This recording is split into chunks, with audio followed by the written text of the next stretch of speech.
ఒక ఎకరంలో కొబ్బరి తోట పెడితే మీరు 20% ఆఫ్ ల్యాండ్ మాత్రమే కొబ్బరి అనేది ఆక్యుపై అవుతుందన్నమాట. మీతో ఆ మిగిలి ఉన్న 80% ఆఫ్ ల్యాండ్ అనేది ఖాళీనే ఉంటుందన్నమాట. దానికనే ప్రతి ఒక్కరూ ఇంటర్ క్రాఫ్టింగ్ అనే ఒక మెథడ్ని ఫాలో అప్ చేయాలన్నమాట. ఇంటర్ క్రాఫ్టింగ్ అంటే కొబ్బరితో పాటు వేరే ఏమైనా పంట కానీ లేదా ఏమైనా చెట్లు పెట్టుకొని దాని నుంచి డబుల్ ఇన్కమ్ జనరేట్ చేయడమే ఈ మెథడ్ అనమాట. సో అందుకనే ఇంటర్ క్రాఫ్టింగ్ అనేది ఒక బెస్ట్ ఆప్షన్ అనమాట. కొబ్బరిని మాత్రం నమ్ముకొని ఆదాయం చేసుకోవడం వేరు, కొబ్బరితో పాటు వేరే ఆదాయం చేయడం అనేది చాలా మంచి విషయం అనమాట. అందుకనే బెస్ట్ ఇంటర్ క్రాఫ్టింగ్ మీరు చూస్తున్నారా, దానికోసం నేను కూర్చొని కష్టపడి ఒక పీడిఎఫ్ అయితే తయారు చేశాను అనమాట.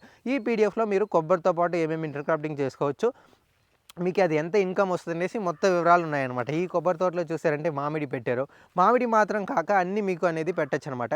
మీకు ఆ పీడిఎఫ్ కావాలంటే మీరు ఇంటర్ క్రాఫ్టింగ్ ఐసి అనేసి పెట్టండి, మీకు ఆ పీడిఎఫ్ నేను డిఎం చేస్తాను. అది చూసి మీరు తెలుసుకోండి, మీకు చాలా హెల్ప్ఫుల్గా ఉంటుంది అనమాట. ప్రతి ఒక్క కొబ్బరి తోట పెట్టుకున్న మీ ఫ్రెండ్స్కి ఈ వీడియోని షేర్ చేయండి.